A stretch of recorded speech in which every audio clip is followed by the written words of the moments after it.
Hi behind the chair. It's BTC Editorial Director Steph here, and I am so thrilled to have the incredible Anne Maza, co-owner and Vice President of Sales and Marketing at Olivia Garden. Anne, thank you so much for taking the time to connect today. Oh, thanks for having me. I love it. I'm so excited to be chatting with you today. And you're coming at us from your beautiful office. You've got to show us the artwork that you were just telling me behind your head because it's absolutely stunning and branded. Thank you. So my best friend in Belgium is actually, which is where I'm from, is actually an artist, and so I commissioned this beautiful piece, which is obviously branded with OG, but also I just love the life of it, and of course it's hair related, which is what our life revolves around. So I just thought that was a perfect background for the Zoom call. So not blurring anything out in this situation. Definitely want to show off my beautiful paintings as well as the products that are off to the side, of course. No, it's absolutely stunning. And I actually want to kick off this conversation by talking about the origin story of Olivia Garden because I think it's so inspiring, and there is something so at the ethos of Olivia Garden about building a legacy brand. Your parents started Olivia Garden in Belgium in the 1960s, and now over 50 years later, we are here in 2025. And while there's been an evolution of the brand, you guys have also really kept core values at the center of the brand itself and the integrity. So kick us off. Tell us a little bit about how your parents started the brand, kind of how we got here today. I know that's a lot in 50 something years, but really like how you've honored those roots as Olivia Garden has grown into what it is today. Yes, of course. Love to talk about our story since it really is our family story. I mean, we are Olivia Garden. It is what we eat and breathe and do every day. So love to talk about it. My mom was a hairdresser and an esthetician. And when she met my father, who was actually a school teacher back in the 60s, they decided that there was an opportunity to make high quality wigs and hair pieces for hairdressers. And so then my dad ended up quitting his job as a 10-year school teacher and embarked on this journey of making these wigs and hair pieces, which, you know, in the 60s, it was harder to change the hairstyle. So at home, women wouldn't have the tools that we have today or even the liquid products that we have today. So in order to change their hair up, sometimes it was easier to just put on a wig or put on a hairpiece that they had purchased from their stylist that was custom made for them. And so that was kind of the service that or the merchandise that our parents provided, which these really high quality, unique products that were not currently available in the market in Belgium. And so then that's how really Olivia Garden started. The founding principle of the company, which is still true today, is how do we make a product as best as possible in terms of the ergonomics, the performance, the technology, the quality, so that the stylist works faster, works better, works more comfortably, that his or her style lasts longer. And this is what really gets us going every day, is trying to bring products to the industry that are going to really help. So obviously we're a company that needs to sell products. That's definitely what we need to do. But what we're excited about is that when we're able to solve a problem or bring something to market that's just truly better than what's there, and we like really believe it's going to help people. And then in the meantime, obviously, you know, we make sales along the way, but we really consider ourselves to play this role of like looking out for the hairdresser from like a product design point of view and trying to like just figure out how can we make their life better and their skill better, and from a tool perspective. And so we're really excited about that. That's what we love to do at Olivia Garden. Yeah, something I learned from you in previous conversations at shows throughout the years was a little bit about the process of how an Olivia Garden product comes to life. And something that I think has always been really cool and special is that it starts with stylists in the room and having those conversations. Can you give us a little behind the scenes of like, how does that product come to life? Where do we start and how do we get a product in our hands in a salon? Yeah, sure. Well, so at Olivia Garden, every single product from a simple hair clip all the way to a complex blow dryer and everything in between is absolutely custom designed by us, our team, and the hairdresser with whom we work to get feedback and to tweak the products until we all think that it's good to go and it's as close to, hopefully perfection as we can get. So the idea is so that means that we take quite a while for all the products because it's usually something that hasn't existed before or a technology that doesn't exist or a challenge we're trying to resolve. And so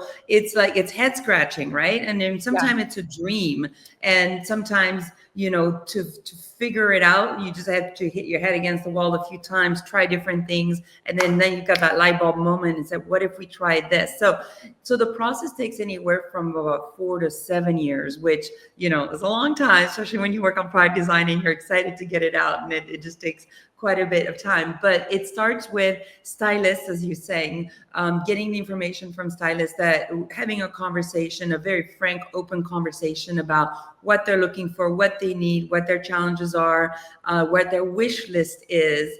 And then, going back to the team, that's with our team and them, so everybody can hear what they're saying in a very comfortable and open setting. And then after that, we go to brainstorm about, okay, well, they mentioned they would like this. How do we make this happen? And so the engineers, the product designers, the graphics designers, the visuals, we go back and forth about how do we tackle these challenges. Then we make prototypes, then we send them out for testing, and then there's all this back and forth until we finally come to the final product. But it is definitely not in a bubble. It is definitely like in our own bubble where we just think we know everything or we just know how to do it. That's absolutely not how we do it. It's like it's inclusive of the industry, for a cross section of the industry, to make sure that we are thinking about everyone included in it. And it's a very collaborative effort, but it just, I think, ends up making the product so much better that way. Yeah, I love that you shared that. There's such a beauty in the ability to pivot and really answer the questions and problems that stylists are facing as they continue to elevate and try to push forward, and being there to support them and give them the tools to do so is such an incredible thing. Thinking back at kind of where Olivia Garden started, we're talking about wigs, we're talking about an entry point. And then, of course, like when I hear Olivia Garden, I'm like, okay, immediately brushes. Like, let's talk about brushes. What were those first 1 or 2 hero products that like really redefined Olivia Garden as a brand? So we're closing in on our 60 years in business. So obviously we've had multiple hero products along the way at different stages. Just taking a little step back, our father, being such the visionary, had some really great ideas back in the 70s. Like he had the first non-aerosol hairspray in order to, to protect the ozone layer. That was really a hero product. I mean, in Europe, obviously not here. He came up in 1979 with the first blow dryer that did not make any noise. That is so crazy. Like that is such a cool milestone. I mean, for us as an industry, and like what an actor. Actually, still have it in my bathroom. I should bring it down to my office. Yeah, it still works, and it doesn't make noise. And so actually it's a little ahead of its time, because some people thought, well, if it doesn't make noise, it's not powerful enough. So nowadays we love things that don't make noise. But back then the idea was, well, if it doesn't make noise, can it be powerful? Yeah, like, is it even blowing? Yeah. Right. So actually what we would do is at a hair show, we would have the blow dryer on, and we would have a ping pong ball above it. And so people, because at hair shows especially, you don't hear. Yeah, like you're not gonna, that is such a cool concept. And so that my dad could be like, yeah, it's on, look, it's blowing the ball. So anyway, He was always so very clever in in overcoming obstacles, but he had a great idea there, and we sold it very well. But it was, then it also had its challenges, which is like people always saying, well, does it make noise and all that stuff? So it's like, yeah, that's the point. But moving fast forwarding to more of a recent history, I would say that, our hero product has been the ceramic ion brush, which is our white and gray brush that we launched in 2002. So 23 years ago, we launched the first ceramic and ionic brush. And the white and gray, completely like different color scheme that brushes before that were with like silver and black and red, very typical look. This was like completely different in look visually, and of course the technology, and I think that was one of the hero product that really put us on the map in that category and in this country.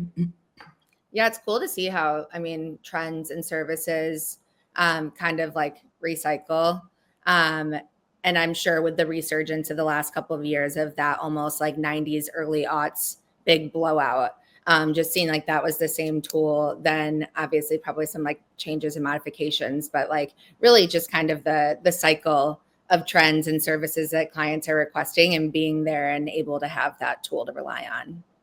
Absolutely. One more thing I would say is when we moved to America in 1985, we moved with our hair curlers. So we've had multiple, the brand has had different focuses as it's evolved. Yeah, absolutely. And in the 80s, perms were big. So my dad invented this curler that didn't require an elastic. Anyways, they interlocked together. It was very cool. And then we moved on to another curler called the Jet Set, which is like a self-gripping curler. So in the 80s, when we moved to America, the Jet Set took off because of Friends, because everybody wanted the look of Rachel on Friends, who had in the late 80s, 90s, the kind of like that look.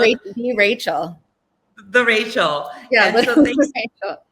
But we just came from Belgium and we're like, what's this Rachel thing? But whatever, it's helping the sales, so we'll go with it.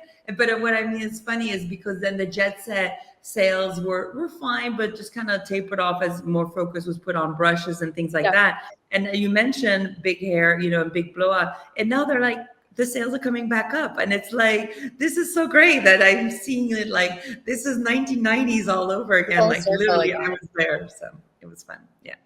Yeah, that is really cool to see that like full circle moment.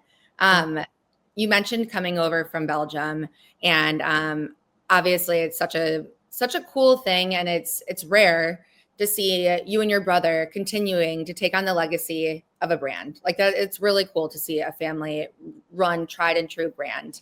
How, as a leader, how do you guys evolve while still like honoring your roots and the core of Olivia Garden? Well, I think, my brother and I, so when we moved to America in 1985, I was 12, he was 14, right away we started working in the family business after school because our parents honestly needed our help. Whatever we could do was all hands on deck because there was no money to hire people outside, the family. So right away we were involved in the business and started learning different aspects of the business during the trade shows while we were in high school. We were doing all the trade shows, so constantly missing school for a trade show, which was a fabulous education opportunity. I did all the correspondence. I was a secretary. My brother turned out to be the accountant in the company. So we were learning already, starting to learn about Olivia Garden and about running a business, at a young age, from just a necessity that my parents just needed help, and we were more than happy to help, of course. But fast forward to and our integration in the brand, in the company, continued that way. In terms of we were involved in every aspect of the company. Worked in the warehouse. We did every single aspect of a job at Olivia Garden. So we are completely integrated. So as leaders, we are leaders. Yes, somebody needs to lead, of course, but we are also an integral part of the team and always will be. So, we have our hands in many different aspects. We have amazing teams that support us in those different areas, but we also play a role in those areas. So we are completely in touch with every aspect of what's going on at Olivia Garden. And, that's the only way we know how to do it. We just love it so much that, part of Olivia Garden is not like, oh, I'm the owner and that's, I don't know what owners do that aren't involved. I don't know. They just sit somewhere on a beach or something. I'm not sure. For us, we live and breathe this Olivia Garden. So, we are involved in every little aspect of it. And, for us, it's just such an honor to have that opportunity.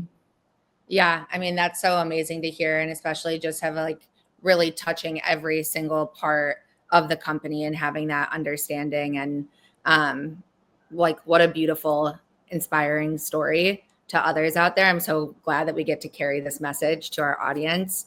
As a leader, I guess kind of as a follow-up question to that, and this is a big one. I'm like, this question, it inspires me, but it also makes me, I'm like, okay, where do we go with this? And I'm really curious to hear what you think. How do you define success? And it can be in a small way, it could be in a big way. As a leader, specifically in our industry, how do you define success? I think there's many ways for me so from a product point of view, my idea of success is when we've brought out products. I mean, hopefully more than one. I mean, a product that really like hits the mark with hairdressers in terms of assisting them. So for me, success is like we launch something and it's really impacting people's lives positively in our industry. And so that for me, from a product point of view, that's success.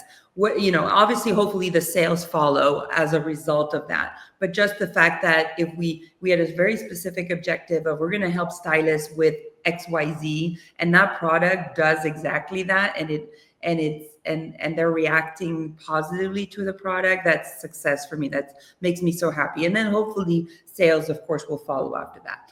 But success from another point of view, because, as a like you were saying, as a leader, for me, success is the ability to grow also with the people around me, so that everyone at Olivia Garden is growing with the brand, and everybody is as committed. They are as appreciative of the heritage and of what we're trying to do for the industry, and really value that role that Olivia Garden is playing, and really embodies it completely. And by having others around that are just as committed to Olivia Garden as I feel that we are, and that help us, as a team, bring these great products to market, I think is a success. It's what I consider success. It's not, a personal success. It's a success as a group. And then I would say ultimately success is the brand, living and extending beyond us, so the fact that when we won't be here anymore, I plan on living forever, but unfortunately that's not always life's plans. But like that ultimate success would be that Olivia Garden has, it's already been around for 58 years, but true long lasting power, and it can continue its important role the way that it is, well beyond my brother's, existence. That would be amazing to know that, that happens in the future. Sorry. That would be great. Oh, that is like such an incredible response, and such a true testament to you and to everyone in your family at Olivia Garden, of just creating something that is like so special and has been able to just like really last for decades and decades, and to serve our industry and hairdressers. And that's so amazing, Anne. Thanks. I worry that, companies sometimes are looking at for the profit side only and just turn out products just to sell stuff. We create products to just make things better for the stylists. And I just hope that, the Olivia Garden is always around to do that, because would be afraid if there isn't somebody there to do that. Just concerned for the stylists that, but hopefully Olivia Garden will always be there. Yeah. And that, no, that really brings me to my next question. Honestly, just like looking at the next year, And obviously some things have to be under wraps until they're ready to come to the stage. But what can we expect from Olivia Garden coming this year? Is there anything that you can like tease at us? Any new launches on the horizon, initiatives? Yeah. So I'm just gonna take a little peek here because all my newness is off to the side. So this year, this year is really the year about all the long barrel thermal brushes. So Okay. that's a big trend in the industry to use the thermal brushes in a much longer barrel. So definitely have several exciting collections coming out like that. But and some fun things for the holidays. I mean, I know it's only April, but It will we're blink already away. like, yeah, Yeah. we're already in April 26th. So But funny. So because we have to plan so far ahead, so we're already like into 26. And yeah, talking you're about like, what are 20, you talking about? I'm a year out from you. I know this is 25 and that's 26 over there. So talking about 26 specifically because, I mentioned earlier that the product cycle is quite long. So, 4 to 7 years for a new product Yeah. cycle. So next year, we are finally launching things that we've been working on for several years. So I'm really excited about all the innovation and the newness that we are going to have next year because there's a lot of really exciting things for the industry. So can't say too much about it, of course, because it's kind of top secret. But next year, there's going to be a lot of exciting things continuing to come from us. So really excited about those launches. Me too. I'm waiting now. I'm gonna be like waking up in the middle of the night, like what is it? No, no, but really, thank you so much, Anne, for your time today. It's been so lovely to just get to catch up with you and share some of your story and your messaging with our audience. And we really appreciate you taking the time out of your very busy schedule, I know, to have a conversation with us. Oh, it's my pleasure. Like I said, we really do. We love the industry. My mom, I said, was the hairdresser. I mean, she no longer works in the salon now, of course. She just celebrated 90 years. So she's not in the Oh my salon gosh, that's anymore. so amazing. Yeah, but I mean, regardless, for us, for every product, everything that we do, we're thinking about her and the millions of stylists around the world that are, going out there every day and working so hard to make us all beautiful and comfortable and, dealing with so many challenges themselves. So we just love what we do, and it's really a pleasure to be able to connect with you and to share our story, to share the Olivia Garden story. Yeah, thank you again. Honestly, so inspiring. And I just know that everyone will be able to appreciate and take out a lot from this time spent with you. So thank you guys for tuning in. Thanks for watching and have a lovely day behind the chair. Bye, guys. Bye.